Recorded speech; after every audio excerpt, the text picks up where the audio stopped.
Welcome to the Inspiring Heights podcast. I'm your host, Vanessa Kaiser, and I am so excited to be here with you today. Inspiring Heights exists to walk alongside you as we learn to create healthy rhythms, flourish in our faith, and be inspired where our feet are. We're honored that you're with us today. We can't wait. Let's get started. Happy October, friends! Welcome to episode 19. Am I the only one who can literally not believe that it is October already? I think I say this every month when I turn the calendar, but I'm like, oh my stars, this year has gone by so fast, and September, maybe even faster. I feel like we just got here and now it's already October. And to be completely honest, come October 31st, it is Christmas time. The Christmas totes come out and the holiday cheer officially begins. Let's be real, this would legit happen before October 31st, but Mr. Kaiser says he has to draw the line somewhere. So Halloween it is. But with this being the last month of fall, at least for some of us, I thought it'd be really fun to talk about creating an autumn bucket list. Have you ever seen those bucket lists that are written in burnt orange and golden brown on Pinterest? And it says Autumn 2022 bucket list. And it evokes this immediate emotional response of aw, that's so fun and cozy. I totally want to do that. I think that creating a seasonal bucket list can actually function in two ways. One is that emotional response I just talked about, that fun, cozy, autumn love brings joy to our hearts kind of thing. And the other is I think it helps us to prioritize our time based on what matters to us in this season. When we start to create a bucket list, it can feel like this daunting task that requires a lot of overthinking to accomplish. We get way too practical in thinking about our schedules and how busy we are, that it actually blocks our ability to even consider what we might want to do. Or we get overwhelmed, trying not to miss a single thing that might possibly bring us joy or happiness in some itsy-bitsy teeny little way. Or we get really in our heads about what has to be on our fall bucket list. Girl, listen. If the corn maze makes you feel like you're suffocated by 100 stalks of corn, no one's judging you for choosing not to put that on the list. But I can promise you from personal experience, creating a bucket list can be both freeing and really fun exercise. Back in episode 16, I talked about identifying what really, really matters to you this fall season. If you haven't already, go back and take a listen to that episode and do the work of naming that thing. I know we're already a ways into this fall thing, but by this point in the season, things might be starting to feel a little bit intense, busy, overwhelming, a million miles an hour, all of those good things. Recalibrating on what matters to you in this season will help you prioritize your time, your yeses, and your nos. All right, let's create that bucket list. Now again, I sincerely believe that this experience is both freeing and fun. So I would encourage you to start with the cozy fall feelings that you're looking for. Do you get those feels while you're in a coffee shop drinking a pumpkin spice latte? Then go there and order that. Do you want to write this in a specific notebook with that certain orange colored pen? Then grab those out of the drawer. Create the fall playlist. Put on your favorite mustard cardigan. Listen, you do not need to go book a cabin in the hills of Vermont with the fall leaves falling all around you, though that does sound amazing. Am I right? But you don't have to do those things to make this a relaxing and worthwhile exercise. The idea here is not extravagance. It's just those small and simple things that help you to embrace this season. All right, so once you've decided on your location, your documentation method and materials, and your pumpkin drinks of choice, you are ready to write. And as you settle into creating your lists, I would encourage you to put aside some of those constraints that we tend to put on ourselves when we're trying to dream, things like money, time, and quite frankly, even our ability. In this first part, the sky is the limit. You're getting it all out. It's like a brain dump of all the fun things that you want to do this fall.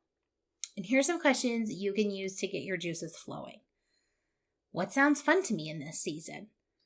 What's something I've always wanted to do in the fall, but I've never gotten to do? What's something I could do that would bring me closer to the people that I love? What's something I could do that would help me commune with God? What's something that would bring me joy in this season? And once you've brain dumped all the things that might make it onto your bucket list, you get to go back and do the pruning part. I know, we talked about the sky's the limit, and it was in part 1. In part 2, though, we have to get really practical. But practicality doesn't have to mean a lack of creativity. Let's say one of the items on your fall bucket list is to take a trip to the East Coast to see all the beautiful autumn colors. But what you know is that it's already October and your time and budget are simply not going to allow for that to happen this year. While this item might be better suited for another year with more planning than say a week, there are options for things that you can do that will bring you joy in this same vein. Maybe you can take a drive somewhere near you to explore a canyon or a creek bed filled with trees. And let the glow of the oranges and the yellows wire your heart as you soak in God's beauty. And then when you get home, you will label a Word document or a page in your notebook, bucket list items to plan for. We'll come back to that. But I want to flip back to the practicality side. As you're thinking about things from a very practical standpoint, it's good to consider some of the following: time, money, emotional capacity, and commitments that maybe you've already made. Through the lens of those things, we move into sorting the list into 3 categories. The first category is we are making this happen category. These are the things that with some concentrated effort, you can legit make happen this year. Number 2 is the let's think about a category. And these are the things that you really want to do. They're going to require some serious looking, pivoting, and resources, time and or money to accomplish. You need more time to think through these things. So they're just going to sit into for a moment. And then the third category is called another time category. That's where this East Coast trip might fall, or anything that's just simply unrealistic for this season. When we're making lists like this, we're all a little bit different. But for me, it is really, really helpful to have a visual of what's in category 1, category 2, and category 3. So when I make this list, I go through and mark them. You can use a highlighter. You can use specific ink colors if you're using a computer. You can do stickers, symbols, numbers. It doesn't matter, but some way to visually show you what's in category 1, what's in 2, and what's in 3. All right, so once you have pruned it down into these 3 categories, it's time for the final filter. And this filter will help you determine if the items that you added to the let's think about it category move up into the let's make it happen list or move down into the maybe another time list. The final filter is the $1 million question that we talk about all the time. You will probably say it with me. It is the what have I decided is the most important thing to me and my family in this season question.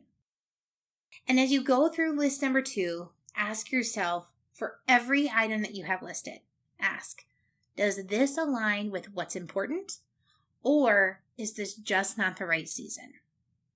All right, once you have moved everything off of list number 2, go back to list number 1 and use the same filter for each of the items on that list. While we want our bucket list to be full of joy-bringing, life-giving, and God-honoring activities, we also need it to align with our season.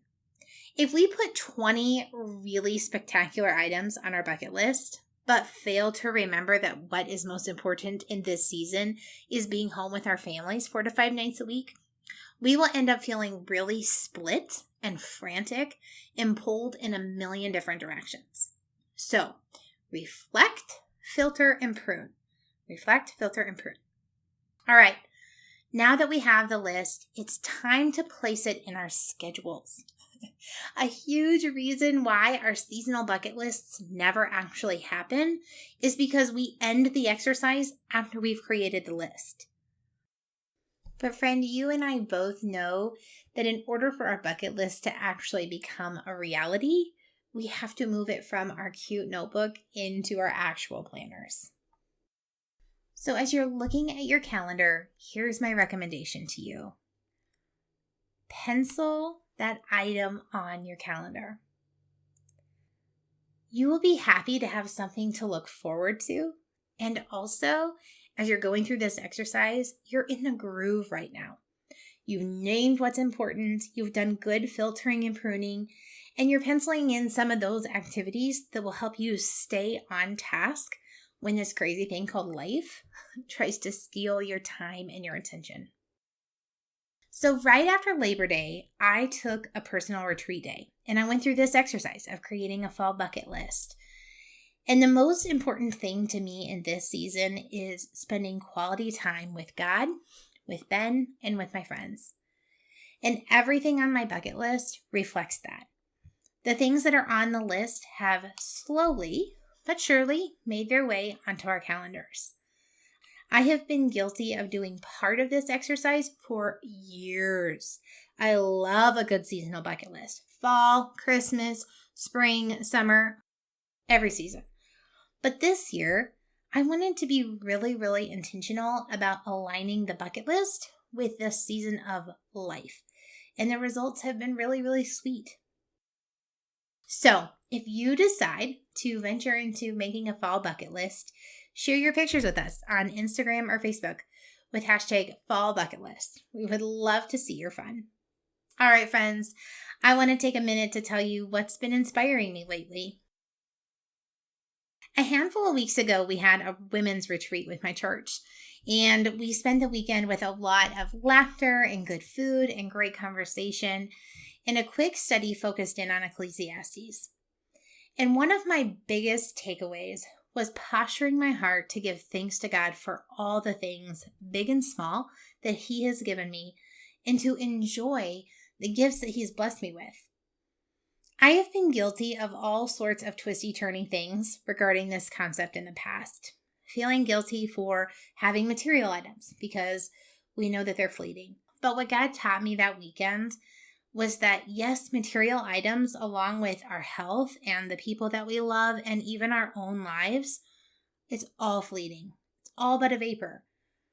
But we don't put our hope and security and faith in those things. And those things are a gift from our good and gracious Father to be enjoyed. So I've been praising God for the gifts, the gift of new pens, the gift of Saturday morning coffee with my husband, the gift of driving through the hills in the fall time, the gift of the changing tree leaves, and the gift that I have the eyes to see them. Take a second, friend, and consider what's been inspiring you this week. As we wrap up our time together, I want to remind you that the Inspiring Heights giveaway is now live. You can sign up for the giveaway in a couple of different ways. First, you go to inspiringheights.org, hover your mouse over the Contact Us link, and select Email Sign Up. This will get you our monthly newsletter, Inspiration for the Moment, which started in July. The other ways that you can get your name in the drawing is by leaving us a review on any platform that you listen to Inspiring Heights and sharing us on your social media. The drawing will take place once the podcast has hit 650 downloads. Friends, thank you so much for being here today. It means the world to us. Hey, you can check us out on Facebook or Instagram at Inspiring Heights.